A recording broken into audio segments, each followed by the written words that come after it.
lansia ini sebenarnya usia lansia itu usia berapa, Pak Wedra? Lansia itu basically kan artinya lanjut usia. Yang dimaksud dengan lanjut usia menurut peraturan itu adalah 60 tahun ke atas, usia non produktif lagi gitu sebenarnya. Tapi lansia sendiri sebenarnya menurut peraturan juga ada beberapa fase atau kategorinya juga. Oke. Pertama mungkin yang namanya lansia biasa itu 60 tahun ke atas. Ada namanya lansia produktif, itu masih bisa mengerjakan sesuatu, dan lansia non produktif itu tidak bisa mengerjakan sesuatu. Itu dibedakan. Oke.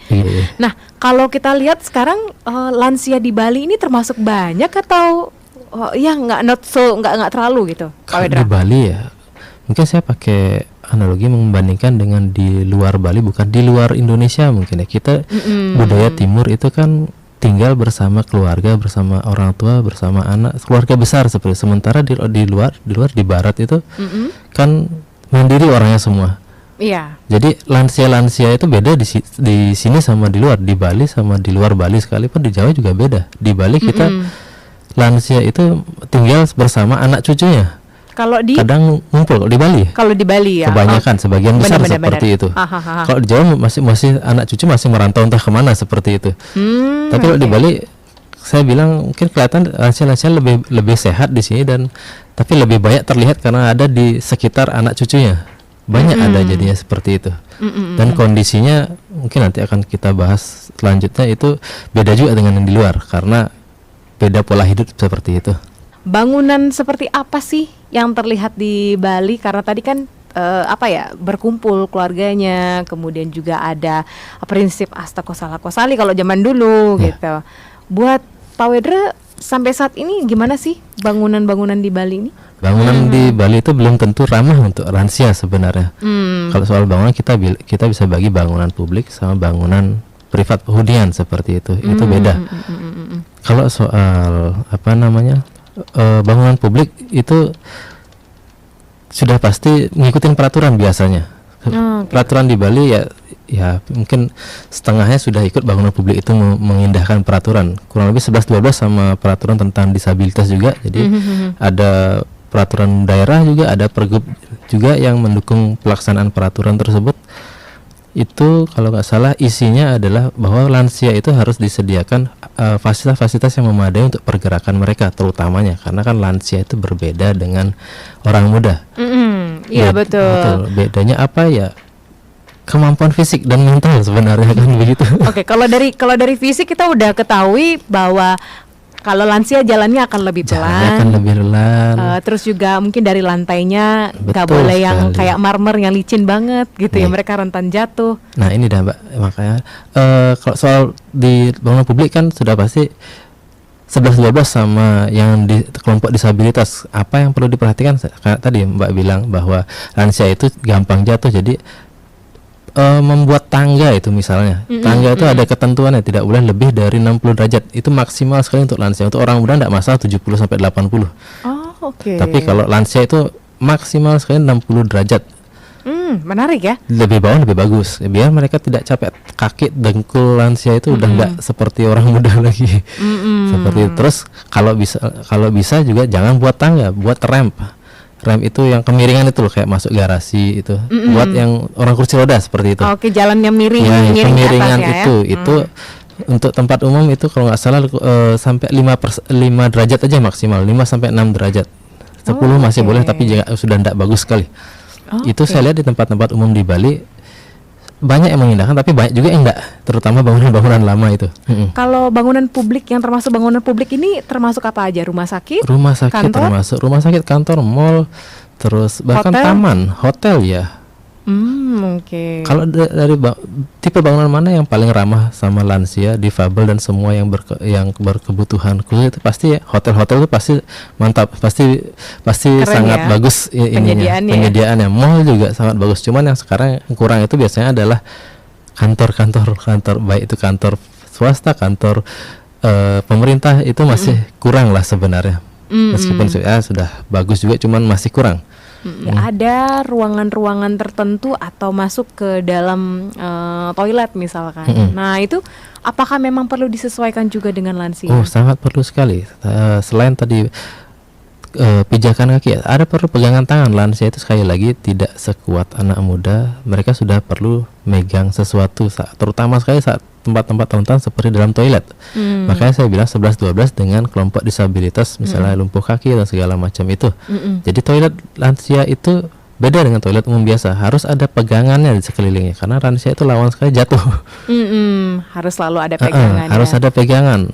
Nah ini sebenarnya siapa sih yang mesti mengingatkan dari pihak-pihak baik publik maupun swasta untuk bisa menyediakan fasilitas untuk lansia terutama dan juga disabilitas ini?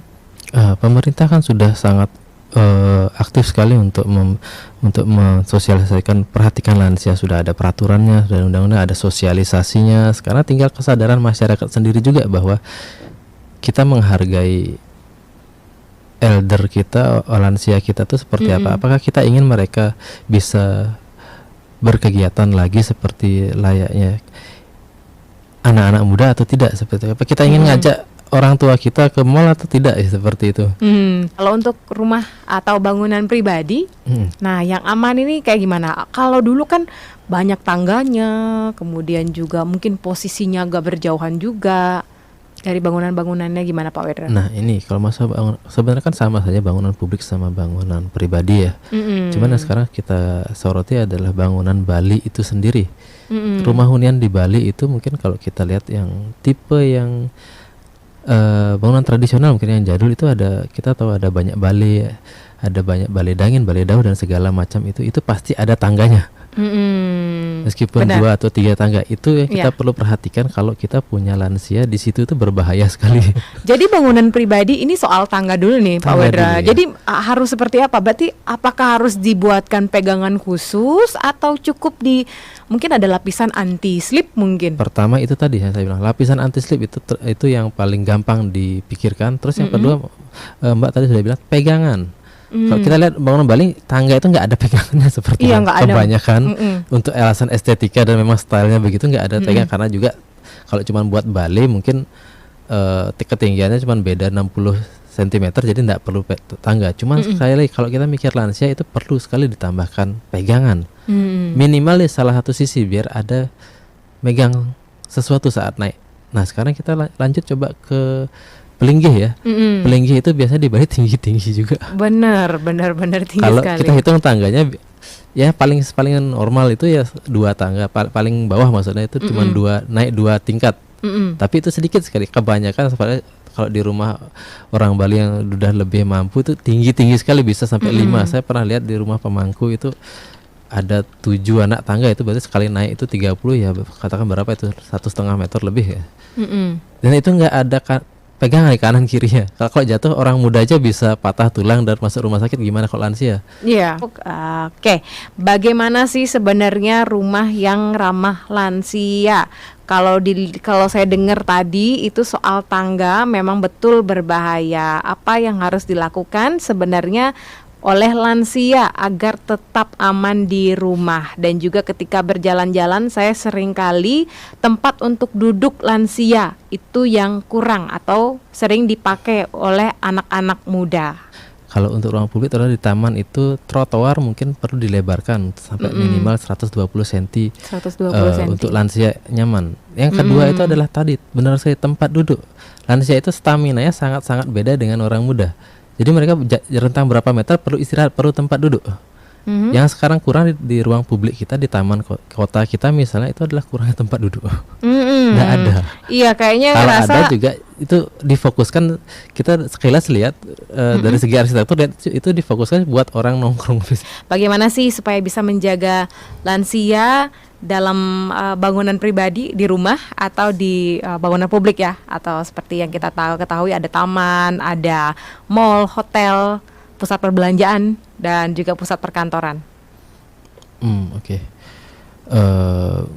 Apa yang perlu dipikirkan gitu Mbak? Betul. Pesannya apa sih ke pendamping lansia ini? Lansia itu adalah sebelum mereka jadi lansia, mereka adalah orang tua kita kan. Mereka sudah mengayomi kita, membesarkan kita dari kita kecil sampai jadi mungkin. Sekarang saatnya kita buat memperhatikan mereka balik. Itu yang sebenarnya yang sering sekali miss atau lupa dilakukan oleh anak sebenarnya.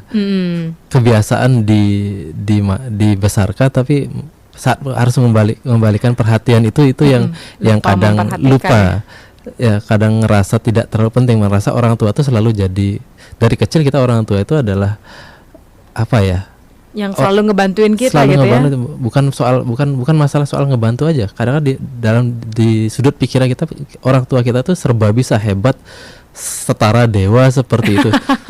Ya betul. Kita nggak nyadar bahwa mereka juga manusia, mereka juga perlu diperhatikan. Mereka juga, apalagi saat sudah lansia, mengalami penurunan kemampuan, mengalami penurunan kesehatan.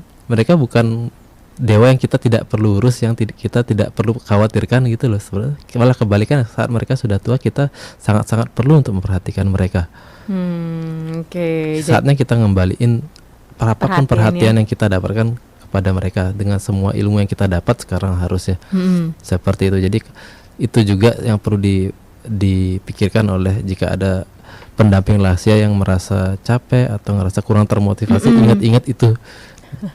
Harus selalu diingat bahwa asal muasal dari orang tua pun juga sebenarnya sama seperti kita ya. Betul. Yang perlu diperhatikan. Sepanjang kita ingat itu, hal-hal kita akan memikirkan mereka bagaimana kegiatannya, bagaimana pergerakannya, bagaimana kebutuhannya. Kalau yang kita ingatin itu hal-hal semacam bangunan ramah lansia pasti akan ketemu dan kelihatan kebutuhannya seperti apa. Kita pasti akan ngelakuin dengan oke seperti itu.